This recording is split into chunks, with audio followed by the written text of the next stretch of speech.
Parlons des funérailles du pape François qui se sont confirmées pour le samedi 26 avril prochain. Une décision sortie du communiqué de la première congrégation générale de 9 cardinaux au conseil du pape convoqué ce mardi matin au Saint-Siège. Et ce, au lendemain du décès du chef de l'église catholique à 88 ans d'âge de suite d'un accident vasculaire cérébral. Signalant que la dépouille du pape François est exposée dans la chapelle de la maison Sainte-Marthe au sud de la basilique Vatican pour un recueillement des collaborateurs et membres de la curie avant son transfert demain mercredi à la basilique Saint-Pierre.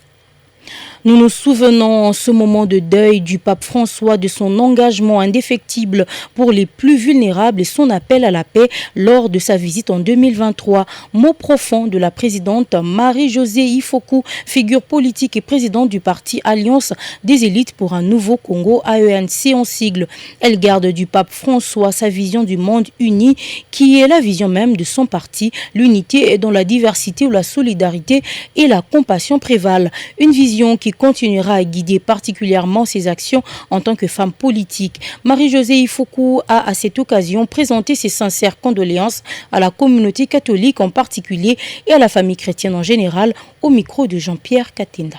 Nous présentons nos sincères condoléances à la communauté catholique et à la famille chrétienne de manière générale dans le monde entier. Nous avons eu la grâce, nous, le Congo, de recevoir le pape François, voilà à peu près 2 ans. Et ces messages de paix qu'il nous avait apportés, de réconciliation et de justice sociale résonnent encore particulièrement dans le contexte dans lequel nous nous trouvons aujourd'hui où tant de défis persistent. Et cette guerre à l'Est, voilà plus de 30 ans, le pape François a su toucher nos cœurs en appelant à un dialogue ouvert et sincère, en mettant l'accent sur l'importance de la dignité humaine et du respect des droits de chacun. Il a encouragé les Congolais à construire un avenir meilleur, à faire entendre leur voix et à s'engager activement dans la transformation de notre pays. Et donc sa vision d'un monde uni, comme nous le prônons nous, l'unité absolument, dans la diversité, où la solidarité et la compassion prévalent, continuera de guider nos actions, à guider notre action particulièrement en tant que femmes politiques. En ce jour de deuil, nous nous souvenons de son engagement indéfectible pour les plus vulnérables et de son appel à la paix. Que son héritage puisse nous inspirer à poursuivre le chemin de l'amour et de la justice pour tous.